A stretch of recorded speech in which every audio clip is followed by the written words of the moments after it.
शख्सियत के चौथे अध्याय में आज हमने फिर एक ऐसी शख्सियत को आमंत्रित किया है जिनके सर में दीवानगी का आलम कुछ ऐसा छाया कि उन्होंने अपनी पूरी लाइफ दीवानेपन के नाम कर दी। मैं हूं डॉन, सदी के महानायक अमिताभ बच्चन के ये इतने बड़े प्रशंसक थे कि शायद अगर उनकी फैन लिस्ट तैयार की जाए तो शायद कहीं ना कहीं ये सबसे ऊपर देखे जाएंगे। किसी मशहूर शायर की एक छोटी सी शायरी के साथ मैं इनका इस्तकबाल करना चाहता हूं। अर्ज है, इस दर्जा है मुसल्लत दीवानगी का आलम, इस दर्जा है मुसल्लत दीवानगी का आलम, दीवानगी भी मुझको दीवाना कह रही है। और इस छोटे से शेर के साथ मैं अपने आज के मेहमान को आमंत्रित करना चाहता हूं, मिस्टर अशोक मालू। सामने बैठी हुई हमारी इस शख्सियत को देखने के बाद आप कहीं ना कहीं आपके मन से कुछ उलझनें बढ़ गई होंगी, तो बहुत सारे चेहरे ऐसे भी हैं कि जिनकी उलझनें समाप्त हो गई होंगी, क्योंकि ये वो शख्सियत है जो शायद हमारे चैनल से पहले बहुत सारे न्यूज चैनल्स और बड़े बड़े न्यूज चैनल्स पे आ चुके हैं। जी हां, आप हैं अशोक मालू जी, जिन्हें छत्तीसगढ़ का अमिताभ बच्चन कहा जाता है। तो आइए अपन बातों के इस दौर में आगे बढ़ते हुए अब सर की कुछ निजी जिंदगी के बारे में बात करेंगे। तो महोदय बताएं, कैसा रहा ये दीवानगी का जो एक आलम था, ये कैसे एकदम आपके मन में कि मुझे अमिताभ बच्चन के जैसा, मतलब किसी ने बोला, कैसे आखिर मतलब एक बहुत बड़ा फैसला आपने लिया? जय जोहार, जय छत्तीसगढ़। ये बात जो आप पूछ रहे हैं मुझे भी नहीं मालूम थी।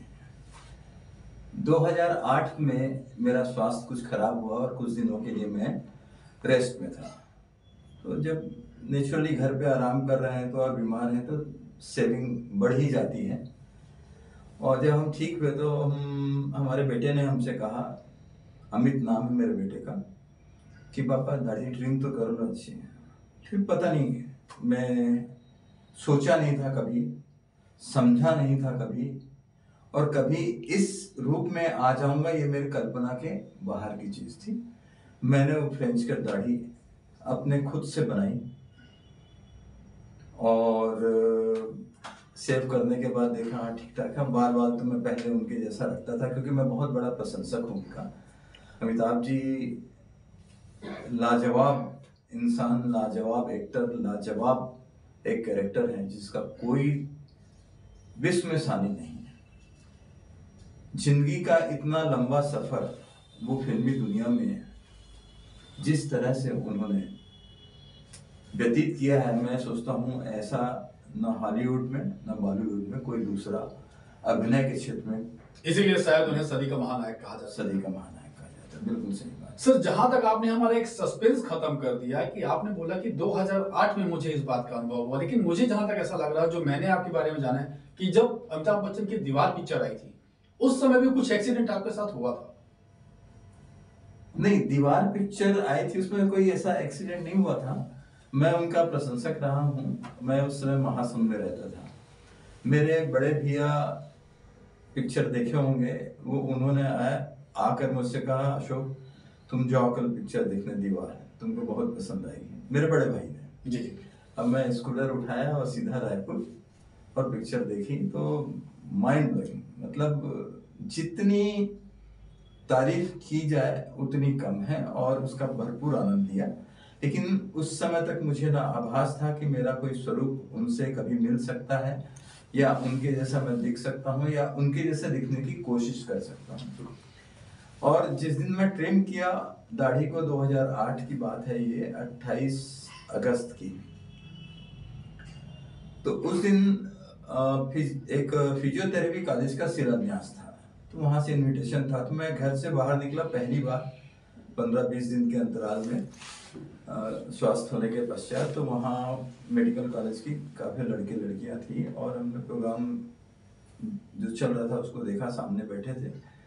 प्रोग्राम जब खत्म हो गया तो कुछ बच्चे मेरे पास आए, सर ऑटोग्राफ। मुझे बिल्कुल भी समझ में नहीं आया, मतलब किस बात का, क्यों सर, क्यों मजाक करते हैं आप। फिर एक बच्ची आई, वो मेरी भतीजी थी जी। वो मेरे कान में बोलती है कि दादा आपको ये समझ रहे हैं करके। मैंने क्या फालतू बात करते हो आप, सच में दादू आपको हम बोल रहे हैं ना, वो सच में, आप चुपचाप दे दीजिए ऑटोग्राफ को। तो मैंने बच्चों के साथ फोटोग्राफ्स वगैरह लिए, फिर ऑटोग्राफ लिया, और उस दिन से जो सिलसिला शुरू हुआ अनवरत लगातार आज तक बरकरार है। और ये ग्रेस ऑफ गॉड मेरी, मतलब मेरा सौभाग्य है कि उनके जैसा दिखना ही अपने आप में बहुत बड़ी बात है। मौलवी जी, आपका थोड़ा सा हम एक पारिवारिक बैकग्राउंड जानना चाहेंगे। यस। कि किस तरीके से, मतलब आपकी फैमिली में आपके पेरेंट्स क्या करते थे, आप कितने ब्रदर हैं? सर हम लोग बहुत सामान्य परिवार के थे। आर्थिक स्थिति से देखें तो हम बहुत ही छोटे परिवार से हैं, और हमारा यूटेंसिल्स का बिजनेस था। पिताजी बर्तन का काम किया करते थे, और मेरे बड़े भैया और मैं जब ग्रेजुएट किए तो हम दोनों मिलके मेडिकल स्टोर शुरू किया 1969। और वो रिटेल शॉप हमारी, एक सामान व्यापारी की तरह हम लोग बिजनेस करते थे, और बहुत शिद्दत से करते थे और सिद्धांत से करते थे। तो वो चलते चलते फिर एक और हमने मेडिकल स्टोर खोली, फिर एक और कंज्यूमर प्रोडक्ट का होलसेल काम किया। मुझे पिताजी बड़े चाहते थे, लेकिन बोलते नहीं थे कि मैं मेरे ऊपर तेरे को भरोसा है। लेकिन उनकी बातों से मुझे लगता था कि मेरे छोटे भाइयों को मुझे सेटल करना है, तो मैं उस तरीके से व्यापार को सेट करते गया और उनको सौंप के बाहर निकलते गया। तो घर में सबसे बड़े? मैं सेकंड नंबर हूँ। सेकंड नंबर पे हैं। और टोटल आपके कितने ब्रदर बताए? हम लोग 5 ब्रदर हैं। 5 ब्रदर। तो मतलब दोनों भाइयों ने मिलकर 3 भाइयों की जिम्मेदारी और पूरी पूरी पूरी शिद्दत से निभाई। अफसर, एक सबसे जो मजेदार चीज है पूछना चाहूंगा कि जब आपके नाम को अमिताभ जी के नाम से जोड़ा गया, तो जैसा कि एक एक्सीडेंट तो आपने बताया कि लोग आपके पास आए ऑटोग्राफ के लिए, और आपको खुद नहीं समझ में आ रहा था कि ऑटोग्राफ क्यों मांग रहे हैं। उसी तरह के और भी कुछ किस्से आपकी लाइफ में घटे होंगे जब आपको एक बड़ा सस्पेंस क्लियर होगा। हाँ, मैं जिक्र करना चाहूंगा योगेश अग्रवाल जी का। उन्होंने अमिताभ बच्चन के जन्मदिन का आयोजन किया था 2009 में, आई थिंक, संस्कृति विभाग के प्लेटफॉर्म में। जी जी, योगेश अग्रवाल, मैं माफी चाहूंगा, योगेश अग्रवाल आप शायद उन्हीं की बात कर रहे हैं जो अग्रवाल समाज के अध्यक्ष हैं, अभी प्रेजेंट हैं। वो अग्रवाल साहब के अध्यक्ष उनके बड़े भाई हैं, विजय। ओके, विजय अग्रवाल। योगेश जो फिल्मी कलाकार हैं, फिल्मों में काम करते हैं। बिल्कुल बिल्कुल। तो उन्होंने सब्बीर कुमार को बुलाया था बॉम्बे से, और म्यूजिक का कार्यक्रम था, तो मुझे इनवाइट किया, ऐसे लॉन्च किया मुझे छत्तीसगढ़ के अमिताभ बच्चन बोल के वहाँ पे। और मुझे लगा कि इतने चाहने वाले हैं मेरे, या इतने चाहने वाले अमिताभ जी के यहाँ छत्तीसगढ़ में हैं, और उस रूप में मुझे देख के लोग अगर खुश हो रहे थे, मैं अपना एक सौभाग्य मान लिया, और उस तरह से जीने की कोशिश करने लगा कि कभी किसी के ऊपर व्यवहार में कहीं भी खड़े नहीं होना, कहीं पे भी किसी से कुछ भी बात नहीं करना, एक संयम से रहना। तो लाइफ का सिनेरियो पूरा चेंज हो गया मेरा। बिल्कुल, वहां से कहीं ना कहीं प्रोटोकॉल के तहत आप चलना चालू कर दिया। हाँ, एक मतलब अपने आप को एक सदा हुआ व्यक्तित्व दिखाने की कोशिश और जीने की कोशिश करने लगा मैं, क्योंकि उस सदी के महानायक की अगर बात आती है उनके नाम से, अगर कोई हमारा नाम बिल्कुल जोड़ लेता है, बहुत बड़ा, तो मैं सोचता हूँ कि ये अपने आप में बहुत बड़ी बात है। नहीं, और आपका ये भाव वाकई एक देखा जाए तो जो एक रियल फैन होता है, हाँ जी, कहीं ना कहीं वो अपना जो भी, मतलब जिनको भी फॉलो करता है, तो उनके नाम को कभी भी वो खराब होना नहीं देना चाहता। बिल्कुल, मैं कोशिश यही करता हूँ। और आपने उसको हूबहू, आपने जैसा आपने बताया कि आपने बकायदा उसको निभाया। मैं आपको वाकया बताता हूँ, 2012-13 की बात है। हम मलेशिया गए हुए थे। वहाँ एक इराकी फैमिली थी, 7 फीट का आदमी, 6 फीट की लेडी, एकदम गोरे नारे, फर्स्ट क्लास। तो उनकी वाइफ ने मुझसे कहा कि आपके साथ फोटो खिंचाना है। तो मैं ऐसा थोड़ा नज़र नीचे करके देखने लगा। उनके मिस्टर आके बोला, मैं खींचूंगा, आप खड़े हो जाइए और फोटोग्राफ लेनी है। मैंने ठीक है, मैं जनरल जब भी फोटोग्राफ अगर लेता हूँ तो मैं ऐसे ऐसे ऐसे इस पोजीशन में खड़े होकर लेता हूँ। बिल्कुल। तो उन्होंने कहा कि आप कंधे में हाथ रखिए। ठीक है, घूमने गए थे तो हमने भी बहुत सीरियसली नहीं लिया, हमने भी कंधे में हाथ रख के फोटो खिंचा लिया उनके साथ। फोटो खींचा भी और हमें दिखाया भी। फिर उसके बाद एक लाइन उन्होंने जो बोली ना, उसके बाद मेरा दिल कांप गया। अगर कोई दूसरा आदमी मेरी वाइफ के कंधे में हाथ रखता तो मैं उसको गोली से उड़ा देता। तो मैं बोला यार ये भी क्या बात है और कैसा अनुभव है मेरा। लेकिन फिर भी बड़े हैप्पी मूड में उन लोग गए, हम भी चले गए। हम हमारे साथ कुछ लोग थे, 10-12 लोग थे, उन लोग भी खूब हंसी मजाक करने लगे। तो इस तरह से कई वाक्य जीवन में इस तरह से हुए हैं कि दुर्लभ है। हमने एक वाक्य आपका और सुना है, मैं क्लियर नहीं हूं कि मैं उसमें सही हूं या गलत, कि एक बार यहाँ अमिताभ बच्चन का आना हुआ था रायपुर, और रायपुर जी अमिताभ बच्चन जी आपसे स्वयं मिलने के लिए पहुंचे थे, ऐसा कुछ एक वाक्य मेरे को शायद सुनने में आया है। नहीं, ऐसा वो तो मिलने नहीं पहुंचे। ऐसी इतनी बड़ी शख्सियत है, वो अगर देख के मुस्कुरा दे तो आपके जीवन का बहुत बड़ा एक खुशनुमा पहलू है। अगर वो देख के आपको मुस्कुरा दे तो ये बहुत बड़ी बात है। हमारी बातचीत नहीं हो सकी उनसे। हम केबीसी का जो स्टेडियम में हुआ था प्रोग्राम, हम गए थे, वहाँ मुलाकात भी किए, और इतने शॉर्ट पीरियड की मुलाकात थी कि किसी ने बताया कि ये अशोक मालू जी हैं, यहीं छत्तीसगढ़ के हैं। उसने कंधे में हाथ रखा, मुस्कुरा दिया, उसके बाद एक शब्द भी उन्होंने नहीं कहा। अच्छा, हमें कुछ ऐसा सुनने में आया था कि शायद अमिताभ बच्चन जी को कहीं ना कहीं इल्म था, क्योंकि जो आपका समय था, आजकल तो बहुत सारे लोग हैं जो कॉपी कर रहे हैं अमिताभ जी के, बहुत सारे मतलब हो दिखने वाले लोग भी आजकल देखे जा रहे हैं सोशल मीडिया के माध्यम से। लेकिन उस समय जहां तक देखा जाए तो सोशल मीडिया इतना हावी नहीं था। उस समय जो भी था हम रूबरू ही किसी से हो पाते थे। तो उस समय भी कहीं ना कहीं मुझे ऐसा सुनने में आता था कि अमिताभ बच्चन जी को ये इल्म था कि छत्तीसगढ़ में भी एक अमिताभ बच्चन हैं। निश्चित रूप से जब वो यहाँ केबीसी के शो में आए थे तो आप मतलब हर न्यूज़पेपर में, हर चैनल में एक तरफ वो और एक तरफ में, ये कंटिन्यूअस कम से कम 5-7 दिन तक चला है। और मेरा ये सौभाग्य है कि उनके आने से मेरी लोकप्रियता में और वृद्धि हुई है। लेकिन ये इतना प्रचारित हुआ कि मुझे खुद भी मतलब आश्चर्य लगने लगा कि ऐसा कभी हो नहीं सकता था, और ये हुआ है। अच्छा, जो एक अंकल आपकी ये हेयर स्टाइल है, जी सॉरी मैं आपको अंकल बोल रहा हूँ, माफी चाहूंगा, मैं मालू जी कह के संबोधित करूंगा आपको, कि मालू जी जो हेयर स्टाइल आपने रखी, ये कब से रखी आपने? ये मैं वो दीवार पिक्चर देखने के बाद से। अच्छा, ये तो दीवार का ये पक्का है। आपका जो आपने जो बताया उसमें ये सच है कि अननोइंगली वो हेयर स्टाइल मुझे बहुत अच्छी लगी, और मैं बालों का और मूछ का बड़ा शौकीन आदमी रहा हूँ।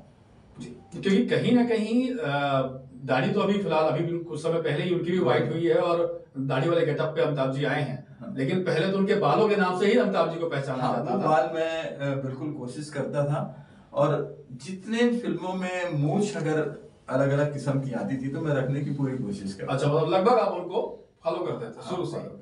बिल्कुल। आपने कॉलेज किया, जैसे कि आपने बताया कि आपने ग्रेजुएशन किया, तो सबसे पहले तो मैं पूछना चाहूंगा कि आपका कॉलेज कौन सा था? देखिए, शासकीय महाविद्यालय महासुंद से मैं पढ़ा हूँ, और मेरा पढ़ाई में रुचि नहीं थी, मुझे बिजनेस करना है ये तय था जी।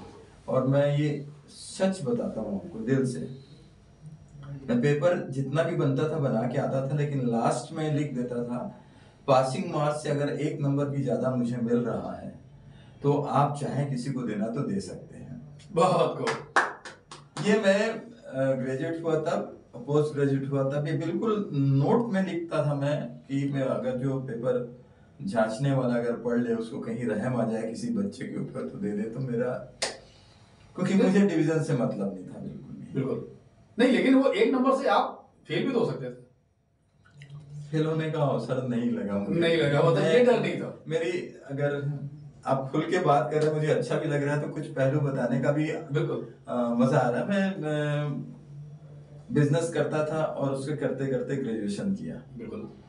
तो पहले 10 क्वेश्चन आते थे, 10 में 5 बनाने रहते, 5 बनाने होते थे, अगर याद होगा। बिल्कुल बिल्कुल। मैं जो भी बुक है उसको लेता था, उसको 20 से फाड़ देता था, 2 पार्ट कर देता था, ओके। और कोई भी एक पार्ट को पूरा पढ़ के जाता था।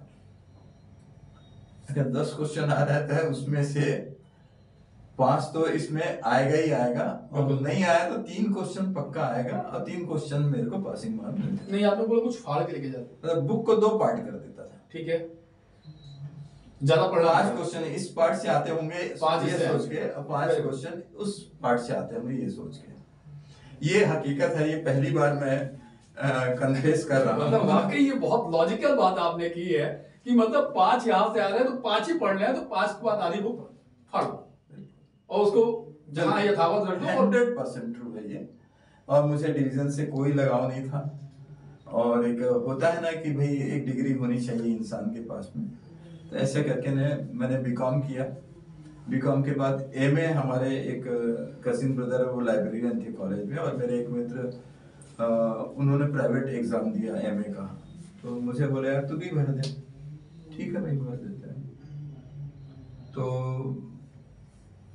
पास हो गए हम आपको ये भी बताना चाहेंगे कि ये जिस तरीके से आज के समय में रायपुर की एक शख्सियत के रूप में देखे जा रहे हैं, कहीं ना कहीं आपका जो यौवन था उस समय पे भी आप वाकई काफी चर्चित रहे होंगे।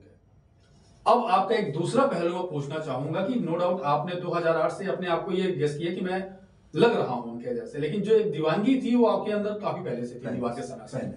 तो जब आप कॉलेज जाते थे उस समय आपका कॉलेज में क्या रुतबा था, और खासकर लड़कियों में?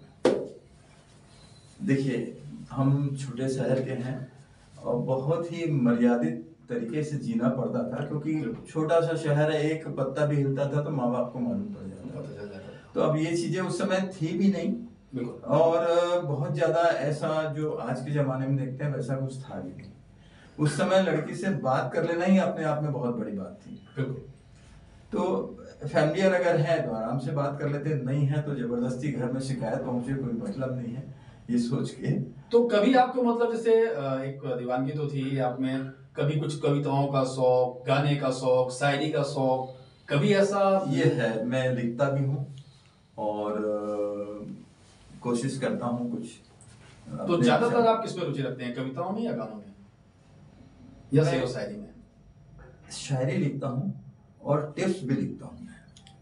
अमिताभ बच्चन के लिए एक कोई ऐसी शायरी जो आपने दिल से लिखी हो, वो ऐसी कोई शायरी हो तो प्लीज दर्शकों के सामने बोलेंगे। तेरे मुकाबिल गुलाब क्या होगा, तू लाजवाब है, तेरा जवाब क्या होगा। वाह, खूबसूरत।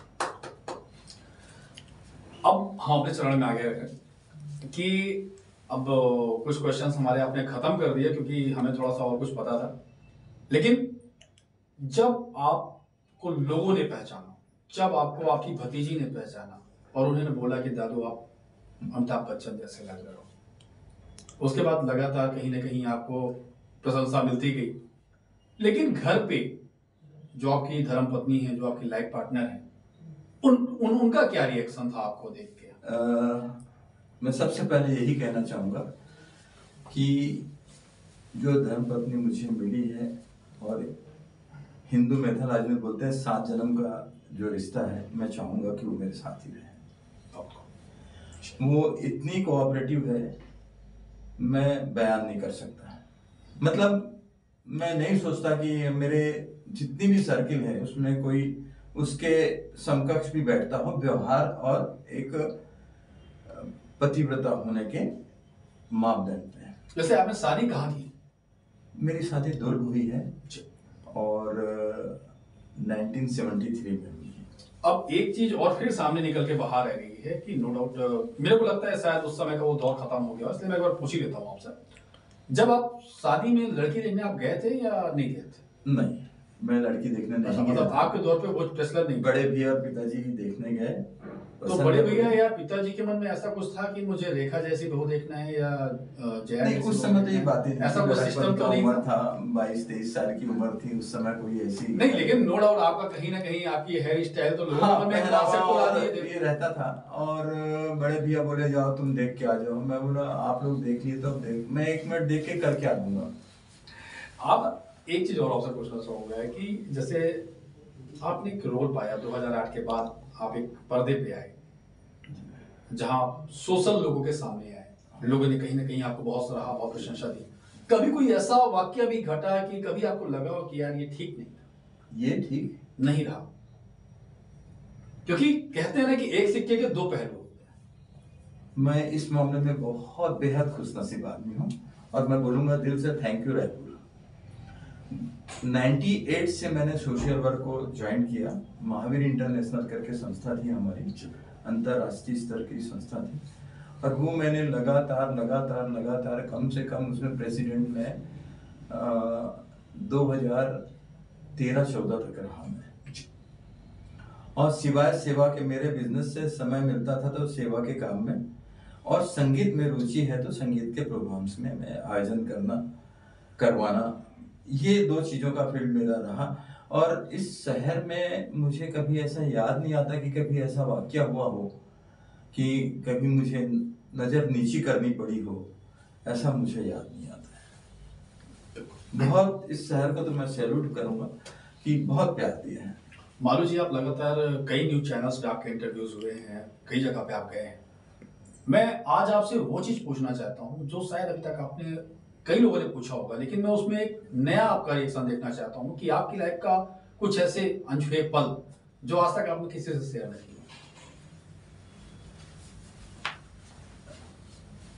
कोई भी ऐसा मैंने बात। निश्चित रूप से बहुत सारे इंटरव्यू दिए हैं और सभी बड़े चैनल दिए, और रिसेंटली अभी एबीपी न्यूज के चैनल के जो न्यूज का सर्वे कर रहे थे कि कौन यहाँ पार्टी आएगी, तो जो शख्स आए हुए थे शायद वर्मा जी थे, तो एक फंक्शन में गए थे, वहाँ हमको मुलाकात हुई और उन्होंने हमारा काफी बड़ा इंटरव्यू लिया, लेकिन और लोगों ने भी लिया।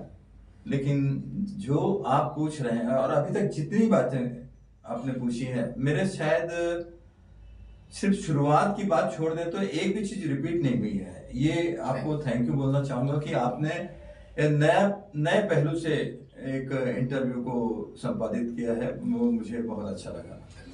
दूसरी बात, अनछुए पहलू तो देखिए हर आदमी की जिंदगी में अरमान तो होते हैं और अपन ख्यालों में जीते भी हैं, लेकिन बहुत हद तक के जब आपका संघर्ष चलता है तो वो अरमान आपको दबाने पड़ते हैं। आपने सोचा है मन में, किसी के लिए भी सोचा है, नहीं सोचा है, वो एक सेकेंडरी हो जाता है। सबसे पहले जीवन को चलाने के लिए, आजीविका के लिए आप जो काम कर रहे हैं उसको सफलतापूर्वक करने के लिए जो शिद्दत चाहिए वो दूसरे काम के लिए मौका नहीं देता है। देखो, हाँ, लेकिन मेरी दोस्ती अटल है, जिनसे है वो प्रगाढ़ है, वो चाहे महिला हो या पुरुष हो। मेरे दोस्त बदलते नहीं हैं, बन गए वो टूटते नहीं हैं, और जो है वो कभी अलग नहीं हुए। आपने भी बहुत बड़ी बात बोली और मुझे लगता है कि कहीं ना कहीं 40 से 45 साल, आई थिंक आपने 68 में अपना डेट ऑफ बर्थ बताया सर, और 2008 में आप लोगों के सामने आए। हाँ, तो कहीं ना कहीं ये वाक्य बिल्कुल सत्य है कि लाइफ को चलाने के लिए या अपने साथ चल रहे लोगों के उम्मीदों में खरा उतरने के लिए आदमी अपने कामकाज में इतना व्यस्त हो जाता है कि उससे कहीं ना कहीं अपने आप से समय नहीं मिलता कि मैं क्या। एकदम। ये छोटा सा एक दृष्टांत हुआ था।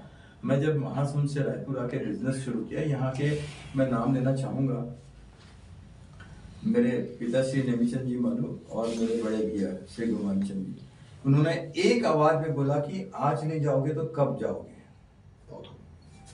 बिजनेस करने के लिए। और यहाँ के बहुत प्रतिष्ठित एसके नथानी जी, जो फर्म थी, उनके मालिक कृष्ण कुमार नथानी जी हैं, उन्होंने अपना बिजनेस मुझे एक आशीर्वाद के रूप में दिया, रनिंग बिजनेस को दे दिया, और हम उसमें अचानक से आके बैठ गए। तो बहुत सारे लोगों को लगा कि ये छोटे से रिटेल दुकान वाला और हमारे बीच आके बैठ रहा है, ये अच्छी बात नहीं है। आपने होलसेल की मतलब कब कदम रखा होलसेल पे? 95 में। वही कृष्ण कुमार जी नथानी जिन्होंने मुझे यहाँ मौका दिया, तो उन्होंने मुझे ऑफर दिया, तो मैंने उनसे 12 घंटे का समय मांगा। उन्होंने कहा 12 साल भी किसी को ऑफर नहीं है। शायद कुछ भी देखा होगा उन्होंने मुझ में। फिर मैंने काम करना शुरू किया, तो बहुत सारे यहाँ के जो व्यापारी हैं वो मेरे इंटरनली थोड़ा सा जेलस का भाव रखने लगे। कई लोग बोले कि 3 महीने के अंदर, ऐसे चुटकी बजा के बोलते थे सर, मैं मुझे याद है आज भी वो दिन, 3 महीने में कहाँ जाएंगे पता नहीं चलेगा। वो जो शब्द मेरे दिमाग में बार बार गूंजता था, वो मुझे आज यहाँ ला के खड़ा किया है। मतलब आप कह सकते हैं कि जो हम लोग युवा पीढ़ी हैं, या फिर मेरे से भी जो छोटे लोग हैं जो भी बिजनेस में आ रहे हैं, कहीं ना कहीं आज भी उन्हें इन सब चीजों को फेस करना पड़ता है। तो मतलब मैं ये मान सकता हूँ कि मतलब 95 का जो दौर था, उस समय पे भी ये चीज बराबर थी, उस समय भी लोगों में ज्वेलर्स था, बहुत ज्यादा थे। अब तो इतनी दुकानें हो गई कि ये माल भी खुल गया तो भी एक दुकान कपड़े की खुल जाती है, किराने की खुल जाती है, कोई देखने नहीं जाता है। उस समय कम सुविधाएं थी, कम साधन थे, कम दुकानें थी, उसी के बीच में एक नया प्रतिद्वंदी कोई आ जाए तो बहुत मतलब ईर्ष्या की नजर से देखा जाता था। मैंने काफी सवाल आपसे किए आपकी पर्सनल लाइफ के बारे में। अब चूंकि आप एक ऐसे समाज से आते हैं, एक ऐसे वर्ग से आते हैं कि आपकी समाज के प्रति भी काफी जिम्मेदारियां बनती हैं, और कुछ व्यापारी विवाद जो है वो भी वहां पर भी आपकी नैतिकता है, जिम्मेदारी है।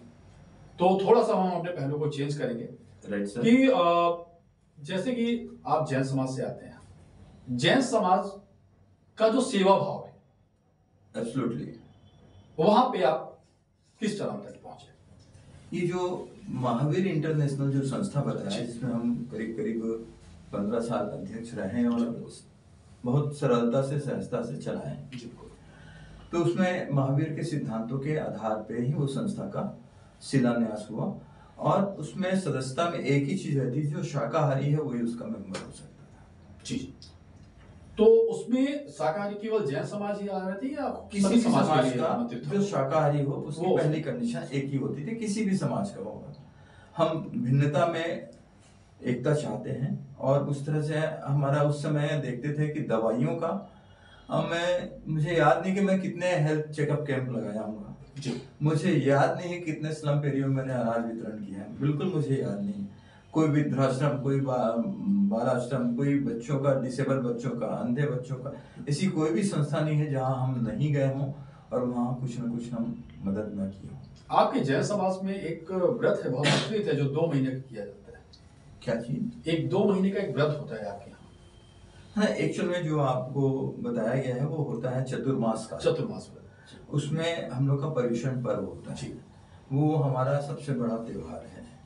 आपको मैं थोड़ी सी हल्की सी जानकारी देना चाहूंगा कि जितने भी धर्म हैं दुनिया में, सब धर्म में आनंद से सेलिब्रेट करने की परंपरा है। बिल्कुल, थोड़ा गौर फरमाएंगे। मैं थोड़ा सा बाइफरकेट कर रहा हूँ, और गलती हो गई, कोई गुरुजन देख होंगे तो क्षमा के साथ में।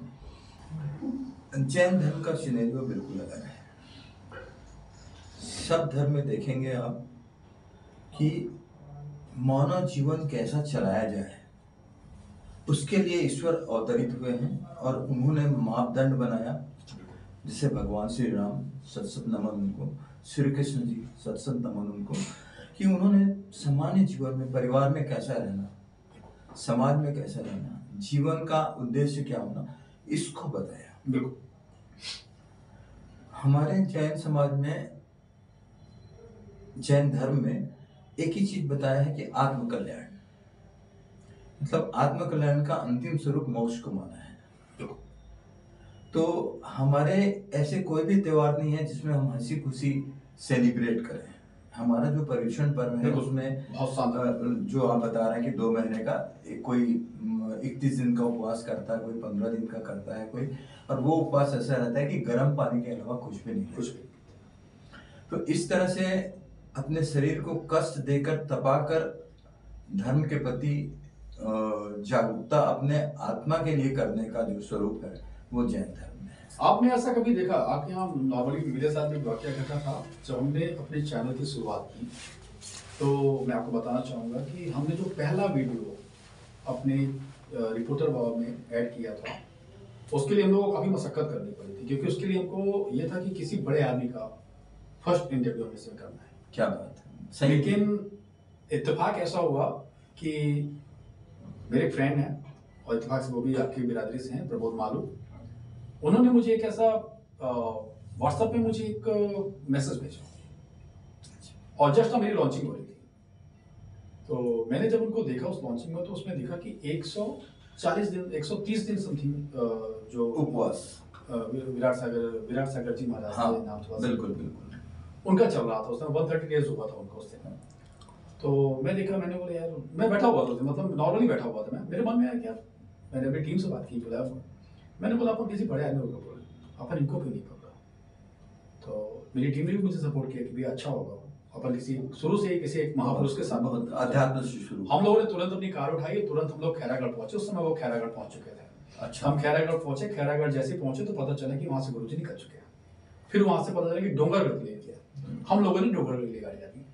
अब जैसे ही हम गाड़ी दापते जा रहे हैं, हमें एक जगह पे ऑटोमेटिक ऐसा लगता है कि हमें यहाँ रोक के पूछना चाहिए कि क्योंकि वो वहाँ लिखा हुआ था जैन समाज की एक नेम प्लेट अलग टाइप से आप लोगों ने बनाई हुई है। तो मेरे को उससे क्लियर हुआ कि यार ये जैन समुदाय से हैं, इनसे अपन पूछ के क्लियर कर सकते हैं कि गुरुजी कहाँ पहुंचे। इत्तेफाक से मैं वहाँ गाड़ी रोकता हूँ तो उनके द्वारा क्या बोला जाता है कि बस गुरुजी यहीं बैठे, यहीं पर है। क्या बात है। तो मतलब मेरे लाइफ के लिए मतलब ऐसा लगा कि वो मुझे बुला रहे हैं। मैंने गाड़ी खड़ी की, मैं उनके पास गया, मैंने उनसे उनके जो और भी अनुयायी थे उनसे मैंने बात किया कि मुझे एक छोटा सा वीडियो बनाना है, उसके अलावा कोई इंटरव्यू वगैरह मुझे नहीं करना।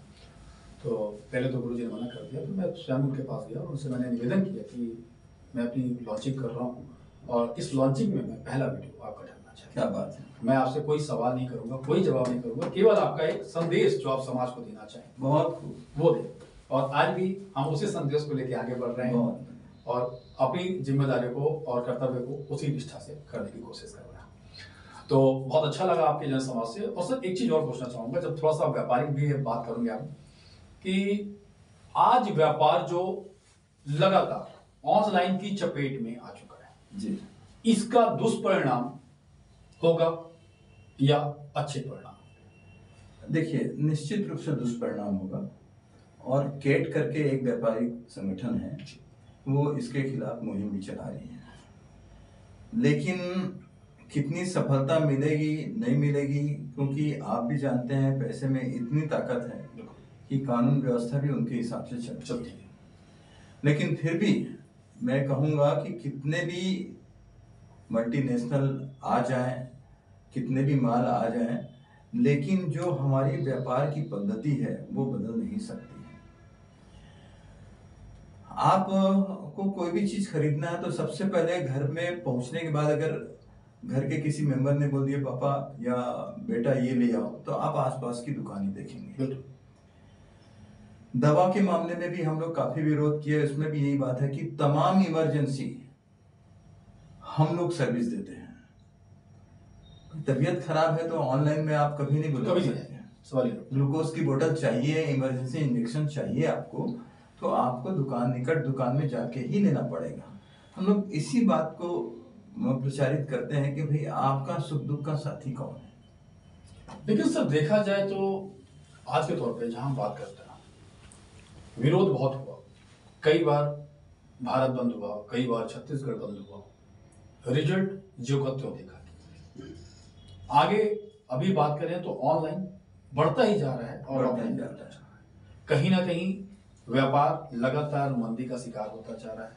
चाहे वो, मैं मेडिकल के लिए तो बात नहीं करूंगा, लेकिन अदर व्यापार की बात करूं, चूंकि आप व्यापारी हैं, बिल्कुल इफेक्टिव, मैं तो कहीं ना कहीं व्यापार बहुत ज्यादा इफेक्टिव हो रहा है, बहुत इफेक्टिव। लेकिन देश में बैठे जो भी शीर्ष पद पे लोग हैं, उन्हें ये चीज क्यों नहीं दिख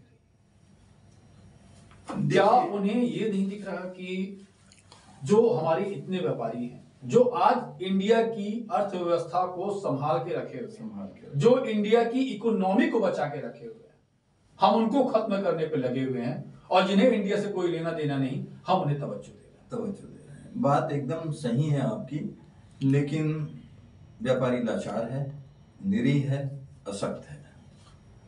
देखिए ये कह के तो कहीं ना कहीं मैं आपको सीधे शब्दों में आपको इल्जाम लगाऊं कि आप अन्य व्यापारियों के जैसे कन्ने काटने वाली बात नहीं, कन्ने नहीं काटने सर। देखिए आपको बताता हूँ, अब देख लीजिए कितने कानून आ गए हैं। बिल्कुल, जीएसटी, टीडीएस, टीसीएस। व्यापारी नहीं चाहता कि इतनी पेचीदगियां कानून में हो।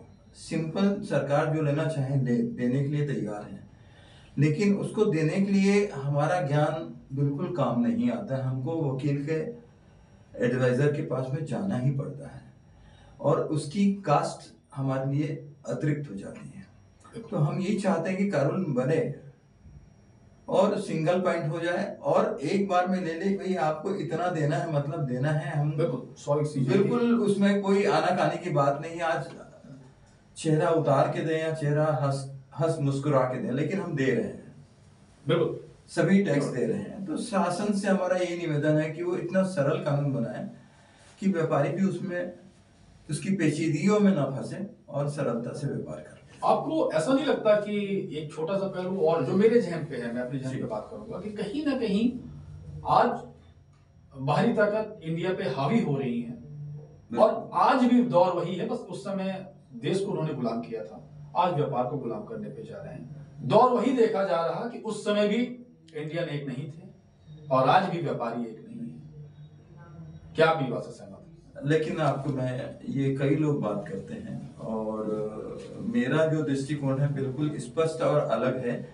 कि अंग्रेजों ने कई साल राज्य किया, मुगलों ने कई साल राज किया, क्या हमारे हिंदुत्व को खत्म कर पाया? नहीं कर पाया।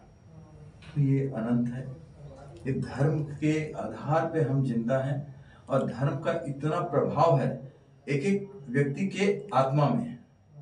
मैं राजनीति की बात नहीं कर रहा, एक एक व्यक्ति की आत्मा में, कि आप अगर कितने भी प्रशिक्षित कॉलेज में शिक्षा लेने चले जाएं, लेकिन मैं आपको एक चीज बोलूंगा तो आप सोचने पे मजबूर हो जाएंगे कि ऐसा कोई ज्ञान, व्यवहारिक ज्ञान आपको बाहर से नहीं मिला जो आपके माता पिता ने नहीं बोला। बिल्कुल सर। और अक्सर हमारे दिन ये बोलते हैं कि हमने बड़ों से सुना, कभी हमने ये नहीं सुना कि हमने छोटों से सुना है या बराबरी वालों से। तो वो जो गुण है हमारा, वो जो ज्ञान है, मेरे साथ golden book of world record के डायरेक्टर मेरे साथ यहाँ हैं, जब भी आते तो मुझसे मुलाकात होती है, एक डिनर हमारा होता है। तो वो बहुत सारी बातें हैं हमारा इसमें, ऐसा होता है वैसा होता है, वो काफी क्वालिफाइड आदमी है। तो मैंने कहा आप ज्ञान की बात कर रहे हैं, मेरे को एक चीज बता दीजिए, जितने भी आप शोध की बात करो, ज्ञान की बात करो, आपके पिता ने या आपकी माता ने आपको जो बोला होगा वो उससे अलग है क्या? वो बिलीव नहीं करेंगे। 15 मिनट तक कि वो एकदम चुपचाप बैठे रहे। मनीष बिश्नोई नाम था उनका, नाम है अभी भी है, वो आते हैं रायपुर में। यार मालू जी, यार किस चक्कर में फंसा दिया आप मेरे को? नहीं, वाकई ग्रेट क्वेश्चन था ये आपका, क्योंकि कहीं ना कहीं मैं आपसे इत्तेफाक रखता हूँ इन सब चीजों में। हाँ, मेरा भी यही शब्द होता है बिल्कुल बिल्कुल कि अगर मेरे माँ बाप ने वो किया है तो वो सत्य है, वो सही है, और उन्होंने बोला है तो आपको कभी गलत राय नहीं दी है। बिल्कुल। मेरा छोटा सा बच्चा है, वो कई बार मेरे से बोलता है, पापा आपको दादू ने ऐसा नहीं बोला, वैसा नहीं बोला। तो मैं उनको वैसा बोल सकता हूँ कि जो दादू ने बोला था ना, अगर उस समय मैंने दादू की बात सुन ली होती ना, तो आज तेरा पापा यहाँ पे नहीं होता, बहुत आगे होता। करेक्ट करेक्ट, वेरी तो तू मेरी बात सुन, तो यही मेरे पिताजी का एक शब्द है, अशोक को मैं कुछ नहीं दूंगा तो भी वो बहुत चला देगा। मैं छोटी सी बात व्यापार की आपने बोली ना, तो मैं बोलना चाहूंगा कि आदमी सुविधा भोगी हो गया है। बटन दबाया, पसंद किया, उसके घर में चीज आ गई, उतना दूर जाने का भी कष्ट नहीं करना चाहता। नहीं किया। उसका कारण क्या है? इसकी गहराई पे जाइए आप। ना वो दुकानदार का चेहरा जानता है, ना उसके मालिक को जानता, लेकिन वो जितना बोलता उतना पैसा देके खरीद लेता है। लेकिन हम अपने परिचित की दुकान में जाते हैं और वहां कोई चीज दिखाता है, हम उनसे मोल भाव करते हैं और फिर लेते हैं। तो दुकानदार और ग्राहक के बीच में बड़ा डिफरेंस है कि दुकानदार चाहता है कि मेरे को प्रॉफिट रेस्पेक्टिव हो, ग्राहक चाहता है कि मुझे सर्विस रेस्पेक्टिव मिले। इस दोनों की खींचातानी में आज वो आगे निकल गए हैं जो मल्टीनेशनल है। हमारे दुकानदार, आप माल लेके गए हैं और उसको वापस करने दूसरे दिन जाएंगे ना, तो अरे यार सुबह सुबह आ गया यार, बोनी भी नहीं हुई, वो 10 किस्म के बहाने बनाएगा। तो ये सर्विस जो इंडस्ट्री आज की तारीख में कहला रही है, वो बहुत महत्वपूर्ण हो गई। आपको मुस्कुराते ही रहना पड़ेगा। आप के मन में है वो मन में रखिए, लेकिन ग्राहक से आप संबंध खराब करने की जरा सी भी सोचा आपने, तो वो आपका ग्राहक आपके हाथ से निकल। मतलब पहले आप लिख के रखते थे कि ग्राहक ईश्वर तुल्य है, हाँ, अब उसको मानना चालू करते हैं। हाँ, आप ये कहना चाहते कि पहले हम लिख के रखते थे, माना भी जाता था जो पुराने व्यापारी थे, लेकिन जो बीच का दौर आया, हम कहीं ना एक एटीट्यूड लोगों को ले डूबा। बस मैं यही बोलूंगा, business is very simple, don't make it complicated. बिल्कुल। पैसा देना है, चीज को लेना है, इसके अलावा कुछ भी नहीं। लेकिन इसके लिए इतने शोध हो रहे हैं, इतने अध्ययन किया जा रहा है कि ग्राहक को कैसे खुश रखा जाए। सर एक चीज बड़ा मुझे कभी कभी लॉजिकल लगता है कि ठीक है हम एक नहीं है, आज आपके घर में मेरे ख्याल से 10 से 15 लोगों का परिवार आपका हो गया होगा। आप 5 ब्रदर की बात करें शायद ज़्यादा ही होगा। आप मेडिकल फील्ड से आते हैं, और भी आपके घर में 5 भाई हैं, वो भी शायद किसी अदर फील्ड से आते हैं। अगर हम एक ऐसी शुरुआत करना चाहें, हम ऑनलाइन को रोक नहीं पा रही, सरकार नहीं रोक पा रही, हम सरकार से नतमस्तक हो चुके हैं, वो नहीं कर पाएंगे। राइट। अगर हम ये अपने अंदर कल्पना कर लें कि जैसे आपके घर में 15 या 20 मेंबर हैं, हाँ। अगर हम उन 20 मेंबरों को ये प्रॉमिस दिला दें कि आप ऑनलाइन खरीदी नहीं करेंगे, ये उनसे अगर हम भरोसा ले लें, और इसी तरीके से अपना अगर पूरा एक जो व्यापारी प्रकोष्ठ है वो अपने अपने बच्चों को बस मना कर दे कि आप सामान जो खरीदना है आप नीचे के दुकानदार से एब्सोल्युटली राइट। और आपका कॉन्सेप्ट एकदम सही है। और हमने कहीं पढ़ा है कि कोई भी शुरुआत अपने घर से सफल होती है। बिल्कुल। लेकिन देखिए हम इनएक्टिव होते जा रहे हैं इस मामले में। दूसरा, प्राइस पे फैक्टर पे हम बहुत ज्यादा कंसंट्रेट हो गए हैं। बिल्कुल। तो वो कारण भी एक बड़ा है। और उसके पीछे कंपनियों की क्या लॉजिक है, अगर वो गहराई में जाएंगे तो बहुत लंबा विषय है, बहुत चर्चा कर सकते हैं किसी दिन बैठ के अपन। बिल्कुल। तो वो अलग है। लेकिन बात यही होती है कि कास्ट फैक्टर बहुत मायने रखता है, और इस कारण से ही व्यापार प्रभावित होते जा रहे हैं। जबकि दुकानदार ग्राहक को उधारी भी देता है, उसकी सुविधा के हिसाब से, जरूरत के हिसाब से जरूरत पूरी भी करता है, फिर भी वहां वो उधारी लेंगे और नकदी लेंगे बाहर मार्ट में। ये दुर्भाग्य हमारा बहुत। बिल्कुल सही कह रहे हो। तो मानो जी एक बार फिर बैक आते हैं हम, फिर अमिताभ बच्चन जी की तरफ आते हैं। और अब एक बार आपसे ये पूछना चाहेंगे कि आपने बताया कि मैं लिखता भी हूँ, गाने भी लिखता हूँ, कोई अमिताभ बच्चन जी का ऐसा गाना जो कहीं ना कहीं आपको ऐसा लगता हो कि मेरी लाइफ से जुड़ा हुआ है या मेरे शौक से जुड़ा हुआ है? क्योंकि नो डाउट उस समय के जो गाने होते थे वो हर आदमी की जिंदगी से जुड़े हुए होते थे। बिल्कुल बिल्कुल। तो कोई ऐसा गाना जो आप गा के बताना चाहें? अब नज्म है उनकी जी, मैं बोलना चाहूंगा, और बहुत ही प्रचलित है। कभी कभी मेरे दिल में ख्याल आता है कि जिंदगी तेरी जुल्फों की नरम छांव में गुजर न पाती तो शायद आप हो भी सकती थी। ये रंजो गम की स्याही जो दिल पे छाई है, तेरी नजर की सुआहों में खो भी सकती थी, मगर ये हो न सका। और अब ये आलम है तू नहीं, तेरा गम तेरी जुस्तजू ही सही। गुजर रही है अंधेरों में जिंदगी मेरी, इन्हीं अंधेरों में रह जाऊंगा मैं खोकर। मैं जानता हूं मेरी हमनफस, मगर यूं ही कभी कभी मेरे दिल में ख्याल आता है। वाह। तो आज आपने सुना, अब मैं इनका नाम नहीं लूंगा, मैं भी एक बार पुनः इन्हें छत्तीसगढ़िया अमिताभ बच्चन के नाम से आपके सामने संबोधित करूंगा। आज सर ने हमें बहुत सारे पहलुओं पे बात की, वो जो इनके कुछ निजी जिंदगी से भी जुड़े हुए थे, कुछ व्यापारिक और कुछ समाज से भी। चूंकि दौर राजनीति का है,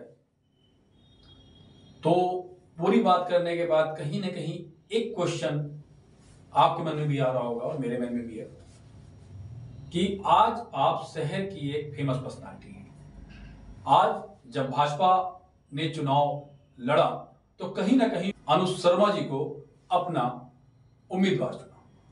तो हम मालू जी से ये पूछना चाहेंगे कि क्या कभी आपने भी ऐसा सोचा या आपको भी ऐसा लगता है कि कोई शीर्ष पार्टी आपको आके इनविटेशन दे सकती है छत्तीसगढ़ की जनता का भला करने के लिए राजनीति में, या कोई पहलू ऐसा आपके साथ हुआ? नहीं, ऐसा तो हुआ नहीं है, लेकिन मेरी राजनीति में जाने की इच्छा नहीं है। अच्छा। 100% नहीं है, क्योंकि मैं बहुत बड़ा आदमी भी नहीं हूँ, और अपने परिवार के पालन पोषण के लिए जो बिजनेस कर रहा हूँ उसको छोड़ने की मुझे हिम्मत नहीं है। एक दूसरा, मुझे फिल्मों में ऑफर बॉम्बे से भी आया, राजस्थान से भी आया है, और छत्तीसगढ़ से तो हमसे कहते ही रहते हैं कोई ना कोई। छत्तीसगढ़ में सर कोई मूवी में कभी आपने? मैं डॉक्यूमेंट्री फिल्म बनाई है, और वो फिल्म मेरे लिए ऐसी थी कि पहला अनुभव था, और उसके बाद में मैंने एकदम ये सोच लिया कि भाई ये बहुत कठिन काम है। हम 2008 के बाद ही बनाई आपने? हाँ, 2008 के बाद में, कि हम लोग के लायक ये फील्ड नहीं है कि 15 मिनट के डॉक्यूमेंट्री के लिए आप पूरी रात निकल जाए, और फिर माहौल वो आपके मस्तिष्क को सूट करता है तो ठीक है, नहीं करता तो ठीक है, लेकिन वहां जीना पड़ता है आपको वैसा। कहा जाए तो अगर मैं सीधे शब्दों में बात करूं कि रूप बनाया जा सकता है, लेकिन रंग बनाना बहुत कठिन, बहुत मुश्किल काम है, बहुत मुश्किल काम। तो अपनी इसी बातों के साथ हम विराम देते हैं आज के इस चौथे चरण को, और आपसे केवल एक ही निवेदन कि ज्यादा से ज्यादा हमारे चैनल को सब्सक्राइब करें। हमारे चैनल में आपको हमेशा छत्तीसगढ़ से एक अनूठा परिचय कराने का कार्य करना है, तो कहीं ना कहीं हमारे चैनल से हमेशा जुड़े रहिए, और जुड़े रहिए रिपोर्टर बाबा से। नमस्कार। मैं इतना ही कहना चाहूंगा अंत में, आपको बहुत साधुवाद देता हूं कि जनरली जो इंटरव्यू होता है, ये उससे बिल्कुल अलग इंटरव्यू हुआ है। मेरे लाइफ का पहला इंटरव्यू है, और इसमें हर क्षेत्र की बातों का समावेश रहा है। इसने मुझे व्यक्तिगत रूप से अच्छा लगा। बहुत और आपके चैनल के लिए मैं अपनी हार्दिक शुभकामनाएं प्रेषित करता हूं कि हमेशा जो सिद्धांत लेके आप चल रहे हैं, उस रास्ते पे आपको सफलता सफलता सफलता और सफलता मिले। इन्हीं शुभकामनाओं के साथ धन्यवाद। जय जोहार, जय छत्तीसगढ़।